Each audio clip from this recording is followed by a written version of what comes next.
ये 2 मिनट की, और अगर टिकटॉक लड़की का नाच भी देख, आंखें सेक रहे हैं। कहाँ ईमान बिल्कुल दिल में पैदा हो रहा था, और आप कहाँ गुनाहों के दलदल में फंस गए। अभी आप पूरी तरह गुनाहों की लज्जत ले भी नहीं पाए, तो 2 मिनट की शॉर्ट वीडियो की खत्म हो गई, आपने स्क्रॉल कर दिया। अभी आप स्क्रॉल हो गई ऑटोमेटिक, आपने स्क्रॉल कर दिया, एक तीसरी वीडियो आ गई, शॉर्ट वीडियो। उस वीडियो में क्या है, भी आपने देखा कि जो है नोएडा में एक नौजवान अपनी गाड़ी से रात की तारीकी में जा रहा था, और कोहरा बहुत ज्यादा था, रात के 9 बज रहे थे, उसे पता नहीं चला उसकी गाड़ी एक गड्ढे पे गिरी, और गड्ढे में पानी भरा था, उसकी गाड़ी में पानी भरने लगा। वो बेचारा गाड़ी के अंदर से अपने अब्बा को फोन कर रहा, अब्बा मुझे बचा लो, मैं मरना नहीं चाहता। चूंकि फोन है उसके पास, उसके अब्बा के पास, वो गाड़ी में मौत बन रही उसकी, अपने अब्बा को फोन कर रहा है, वो चीजें रिकॉर्ड में है, उसके अब्बा परेशान, रेस्क्यू टीम आई है, लेकिन इस दौरान मामला बढ़ते बढ़ते इतना संगीन हो गया कि वो नौजवान पानी के अंदर गाड़ी समेत समा गया और उसकी डेथ हो गई। अब आपके दिल पे एक अजीब सी कैफियत, जिंदगी का देखिए क्या तनिक भर में जिंदगी खत्म हो गई। कहाँ आप ईमान से लबरेज हो रहे थे, कहाँ आप गुनाहों में के दलदल में फंस गए, और कहाँ आप गमज़दा हो गए। तो विद इन 3 मिनट के अंदर आपने 3 कैफियत का मुशाहिदा कर लिया। अभी आप डिप्रेशन में थे, गम में थे, यार क्या कैसे कैसे हादसात हो जाते हैं, क्या देख लिया मैंने, अब ऑटोमेटिक रील स्क्रॉल हो गई, या आपने कर दिया। अभी चौथी रील आई, उसमें देखा एक गुड न्यूज आ गई। गुड न्यूज मुसलमानों के लिए क्या हो सकती है, कि मुसलमानों ने मस्जिद अक्सा को, मुजाहिदीन को कामयाबी मिल गई। इससे बड़ी न्यूज क्या हो सकती है। भी शाम में हलब के मुजाहिदीन, शाम के मुजाहिदीन को हलब मिल गया, शाम मिल गया, इराक मिल गया, यमन मिल गया, ये गुड न्यूज मिल गई हमें। अब दिल में जो है खुशी की कैफियत है। विधि 4-5 मिनट के अंदर हमारा जो कच्चा दिमाग है 4-5 चूचू के मुरब्बे में फंसा हुआ है। न कायदे से ईमान की लज्जत पाया उसने, न कायदे से गुनाह कर पाया उसने, न कायदे से रो पाया उसने, न कायदे से खुशी मना पाई उसने। तो नतीजा क्या हुआ कि उसके दिमाग ने काम करना बंद कर दिया। और देखने में आता है कि 15 साल के, 16 साल के, 18 साल के नौजवान, जिनको न कमाने की जिम्मेदारी है, न बच्चों को संभालने की जिम्मेदारी है, वो बेचारे डिप्रेशन का शिकार है।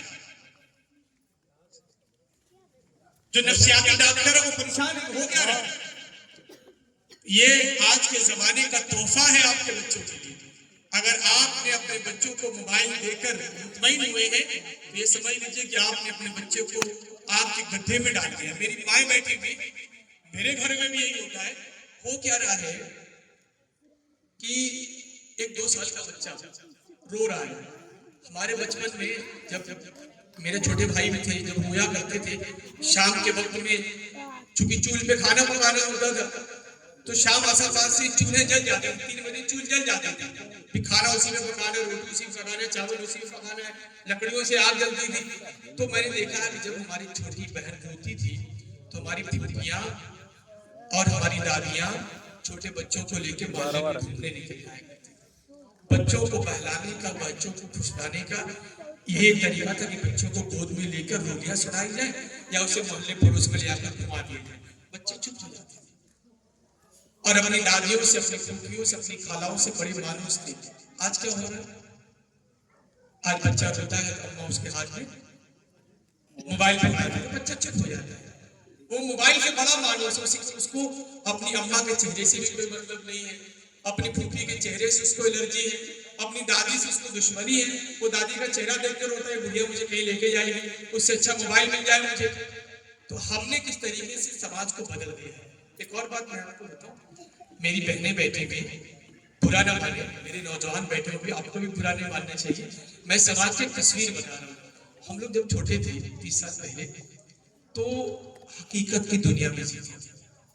जैसा मैं हूं काला सा, मैं अपने आप को काला ही मानता था कि मैं काला कलौटा सा दानिश मियां, तो मुझको अपनी शक्ल गंवाना थी। अगर मुझे कभी अपनी शक्ल देखनी होती थी कि मैं कैसा हूं, तो मैं क्या करता था, घर में पुराना सा आईना रहता था, शीशा, मैं जाके वहां अपनी शक्ल देखता था। दिन में कब देखता था, नहाने वहाने के बाद कभी एक बार दिन में शक्ल देख ली, तो काला हो तो बार बार देखने की जरूरत भी नहीं महसूस। वो अपनी शक्ल देखने का वही एक तरीका, सच्चाई, वो आईना में सच्चाई बताता था। फिर दानिश में आप ऐसे हैं, तो मुझे अपनी हकीकत गंवाना था। तो मेरे दिमाग में क्या चल रहा था, क्या चल रहा था, भाई मैं काला सा हूं, मेरी यही शक्ल है, मोटी सी नाक है, भद्दे से होठ है, तो क्या है भाई, मुझे मेरे बराबर की कोई बीवी मिल जाए तो चल जाएगी, मेरी जिंदगी पार हो जाएगी। तो उस जमाने में दादा रिश्ते तय कर देते थे, दादियां रिश्ते, अब्बा रिश्ते तय कर देते थे, और हम आंख बंद करके अब्बा के तय किए रिश्ते पे चले जाते थे। लड़कियां देखने का रिवाज नहीं था। अब क्या हो रहा है, अब हमारा कोई बच्चा, हमारी कोई बच्ची, हमारा कोई भाई, हमारा कोई बहन हकीकत में दुनिया में जीना नहीं चाहते। कंपनियों ने फिल्टर इजाद कर दिया। आप मेरी प्रोफाइल देखेंगे व्हाट्सएप की, इंस्टाग्राम की, फेसबुक की, तो मैं हूं लेकिन मैं नहीं। इतना गोरा दानिश भी आपको नजर आएंगे कि आपको हैरत होगी, मौलाना की तस्वीर है, आपको लगेगा ही नहीं। तो हम एक वर्चुअल दुनिया में जी रहे हैं, एक अलग दुनिया में जी रहे। हमारा बच्चा, हमारी बच्ची, हमारी बहनें, हमारे भाई एक अलग दुनिया में, जहां कोई भी चीज बदसूरत नहीं है, सब चीजों में फिल्टर लगा हुआ है। और ऐसे ऐसे फिल्टर आ गए, अब तो एआई ने ऐसे ऐसे फिल्टर इजाद कर दिए कि क्या कहें, आपकी शक्ल को पल भर में बदल के आपके सामने पेश कर देगी, आपको यकीन भी नहीं आ गई आप है। तो उसका जो सबसे बुरा इम्पैक्ट पड़ रहा है, सबसे बुरा असर ये पड़ रहा है, मैंने देखा है अब रिश्तों में दरार पैदा हो रही है। मेरे सामने खूबसूरती का एक म्यार है, मेरे बच्चों के सामने खूबसूरती का एक म्यार है, मेरी बहनें एक वर्चुअल दुनिया में जी रही। जब शादियां होती है और वो हकीकत की दुनिया में जाते हैं, उससे लगता है कि ये कहाँ आ गए। हम तो इंस्टाग्राम की दुनिया में कुछ और ही देख रहे थे, फेसबुक की दुनिया में कुछ और ही नजर आ रहा था, रील्स में कुछ और चीज का मुशाहिदा कर रहे थे, अरे हम कहाँ आ गए। तो तलाक की शरह इतनी तेजी के साथ बढ़ रही है। सबसे बड़ा जो नुकसान हो रहा है वो ये कि हमारे जमाने में, यानी हमारे बचपन के जमाने में तलाक के वाकयात इक्का दुक्का सुनने में आते थे, वो भी मर्द तलाक देता था किसी जायज सूरत की वजह से।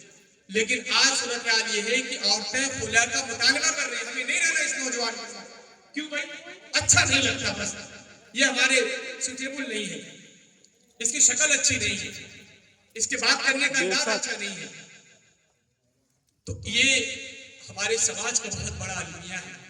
तो जिस मुआशरे में, जिस सोसाइटी में, जिस दुनिया में हम आ गए, उस दुनिया की बुराइयों को जानना हमारे लिए बहुत जरूरी है, और इसको सामने रखकर हमें अपने नस्ल की तरबियत करने की जरूरत है। तो हमें क्या करना होगा, बस 2-3 छोटी छोटी बातें बता के बात खत्म कर दूंगा। मैं सिर्फ आपके सामने एक वाकया बयान करूंगा। एक सहाबी है, सहाबिया है, हजरत उम्मे सुलैम रज़ियल्लाहु ताला अन्हा। वो मदीना में रहती थी। रसूलुल्लाह मक्का से हिजरत करके मदीना गए, दावत और तबलीग का काम किया। उम्मे सुलैम रज़ियल्लाहु ताला अन्हा मुसलमान हो गई। एक खातून है, वो मुसलमान हो गई, और उनके शौहर थे, वो मुसलमान नहीं हुए। उन्होंने अपने शौहर से कहा कि मियाँ मुसलमान हो जाइए। उन्होंने कहा कि नहीं, मुझे तेरे मोहम्मद सल्लल्लाहु अलैहि वसल्लम के दीन कबूल नहीं है। शौहर गैर मुस्लिम, बीवी मुसलमान हो गई। शौहर नाराज होकर बीवी से चला गया, और रिवायतों में आता है कि वो दौरान सफर उनका इंतकाल हो गया। उनसे एक बेटे थे अनस इब्न मालिक, शौहर का नाम मालिक बिन नजर था। उनके एक बेटे थे, उन्हें पहले शौहर से एक बेटे थे अनस इब्न मालिक रज़ियल्लाहु ताला अन्हु। अब ये बेवा हो गई। हजरत अबू तलहा अंसारी रज़ियल्लाहु ताला अन्हु ने उनके पास निकाह का पैगाम भिजवाया कि मैं आपसे निकाह करना चाहता हूं। उम्मे सुलैम रज़ियल्लाहु ताला अन्हु ने कहा, उस वक्त अबू तलहा मुसलमान नहीं हुए थे। उम्मे सुलैम रज़ियल्लाहु ताला अन्हु ने कहा, अबू तलहा मुझे आपका निकाह कबूल है, लेकिन एक शर्त है मेरी शर्त यह है कि मैं, आप मुसलमान हो जाइए तो मैं आपके साथ निकाह करने को तैयार हूं, और आपको महर में कुछ नहीं देना, आप मुसलमान हो जाएंगे, यही मुसलमान होना मेरी महर बराबर है। हज़रत अबू तलहा अंसारी रज़ियल्लाहु ताला अन्हु सोचा, गौर किया, और फिर मुसलमान हो गए। वो मुसलमान हो गए। उम्मे सुलैम रज़ियल्लाहु ताला अन्हु अनास की शादी हो गई। सहाबे कराम जिंदगी भर ये कहते रहे कि दुनिया का पहला खुशनसीब जोड़ा है जिनकी महर इस्लाम है। लोग महर में दौलत देते हैं, जेवरात देते हैं, पैसे देते हैं, इस खातून ने अपनी महर में इस्लाम मांगा, कितनी नसीब वाली खातून। तो ऐसी खातून का एक वाकया है, उनके बेटे थे अनस इब्न मालिक, उन्होंने अपने बेटे की तरबियत की। अल्लाह के रसूल के पास लेके गए, कहा या रसूलल्लाह मेरा बेटा है, मैं चाहती हूँ कि ये आपकी खिदमत में रहे, आपके साथ बैठे दीन सीखे और दीन की सरबलंदी का काम करे। हज़रत अनस इब्न मालिक रज़ियल्लाहु ताला अन्हु 10 साल रसूलुल्लाह की खिदमत में रहे और के बाद सहाबा में उनका शुमार होता है। 2200 से ज्यादा हदीसें उनसे मरवी हैं। लोग मसले मसाइल में अनस इब्न मालिक रज़ियल्लाहु ताला अन्हु की तरफ रुजू करते थे। जब माएँ ऐसी होती हैं तो बच्चे ऐसे पैदा होते हैं। उन्हीं सहाबियों के एक और वाक़या आपको बताता हूँ, हमारी माएँ सुन लें। हज़रत अबू तलहा अंसारी से शादी तो दूसरे शौहर से उनकी एक और औलाद पैदा हुई। उस वक्त चूंकि लोग कारोबार करते थे, तिजारत करते थे, अबू तलहा अंसारी रज़ियल्लाहु ताला अन्हु एक सफर पे चले गए। लंबा सफर था। जब वो सफर में गए, इस दौरान उनके बच्चा जो था, जो उनकी औलाद थी, उम्मे सुलैम से वो वजूद में आई थी, वो बीमार पड़ा और उसका इंतकाल हो गया। अब हज़रत अबू तलहा अंसारी रज़ियल्लाहु ताला अन्हु सफर से वापस आए। आते ही बीवी से पूछा, बेटा आप देखिए ईमान किस तरीके से इंसानों की जिंदगी में इनकलाब पैदा करता है। उम्मे सुलैम रज़ियल्लाहु ताला अन्हा ने कहा, सरकार अभी तो आप सफर से आए, आराम करिए, नाश्ता वगैरह करिए, जरा सुकून से हो जाइए, मैं बताता हूँ। अबू तलहा अंसारी को कोई खबर नहीं थी। वो आए, सुकून से नहा धो के तैयार हुए, आराम किया, खाना वाना लगाया। जब वो खाने से फारिग हो गए तो उम्मे सुलैम हजरत अबू तलहा अंसारी के करीब आई और कहा, सरकार एक बात बताएं मुझे, अगर कोई आपको अपनी अमानत दे दे कि ये मेरी अमानत है, इसे अपने पास रखिए, जब मैं मांगूंगा तो मुझे वापस कर दीजिएगा, और फिर वो आदमी आपसे अपनी अमानत मांगे तो आप क्या करेंगे? हजरत अबू तलहा ने कहा, भाई उसकी चीज है, उसने अमानत के तौर पे मुझे दी थी, जब वो मांगेगा मैं उसे वापस कर दूंगा। आपका दिल नहीं दुखेगा, कभी मेरा क्या दिल दुखेगा? उसकी चीज उसने ले लिया। क्या सरकार, अल्लाह पाक ने जो औलाद बेटे की शक्ल में दी थी ना, वो भी एक अमानत थी, अल्लाह ने ले लिया। सब्र करिए। कितने बेहतरीन अंदाज में उन्होंने हज़रत अबू तलहा अंसारी को अपने बेटे के इंतकाल की खबर सुनाई। कोई आफ हुआ नहीं, कोई शोर शराबा नहीं, कोई चीखना चिल्लाना नहीं। अल्लाह की रज़ा पे नाज़िल हो गए। ऐसी माएँ जब रहती हैं तो फिर नस्लें वजूद में आती हैं। तो इस ताल्लुक से भी गौर करने की जरूरत है। आज के जमाने में माओं का बदलना पड़ा है। माएँ अगर दुरुस्त होंगी तो समाज में इनकलाब आ जाएगा। आखिरी बात बता दूं, मेरी भी शादी हुई, यहाँ बैठे हुए बहुत सारे मेरी उम्र के साथी, उनकी भी शादियां हुई। हमारे जमाने में जब हमारी शादियां होती थी तो जब लड़की वाले रिश्ता लेकर आते थे तो पता है किससे पूछा जाता था? घर के बूढ़े बुजुर्ग से पूछा जाता था, फला घर से, फला गांव से, फला खानदान से रिश्ता आया, आपकी मर्जी क्या है? घर का बड़ा कह देता था ये रिश्ता मंजूर है, तो घर में जाकर सिर्फ कहा जाता था कि निकाह की तैयारी। यानी घर के फैसले घर के बड़े मर्द लिया करते थे। आज जमाना कितना बदल गया, मैं इसको बुरा नहीं मानता। आज सारे फैसले हमारी अम्मा के हाथ में, हमारी बीवी के हाथ में है। शादी हो रही, रिश्ते लग रहे हैं, लड़की से शादी करनी है कि नहीं करनी है, ये कौन तय करता है? माएँ जाके तय करती है। हाँ, मुझे लड़कियां पसंद है तो ब्याह कर, तब जाकर रिश्ते आगे बढ़ते हैं। तो सारे इख्तियारात अब औरतों के हाथ में है, तो जरूरत तरबियत की औरतों की बहुत ज्यादा है। अगर हमारी औरतों को जिस दिन लग गया कि नस्लों में इनकलाब उस वक्त पैदा होगा जब दीनदार औरत और खातून घर में आएगी, तो इंशाअल्लाह हमारा चेहरा बदलेगा, हमारी कौम बदलेगी, हमारी नस्ल बदलेगी, हमारे नौजवान बदलेंगे और उम्मत के हालात बदल जाएंगे।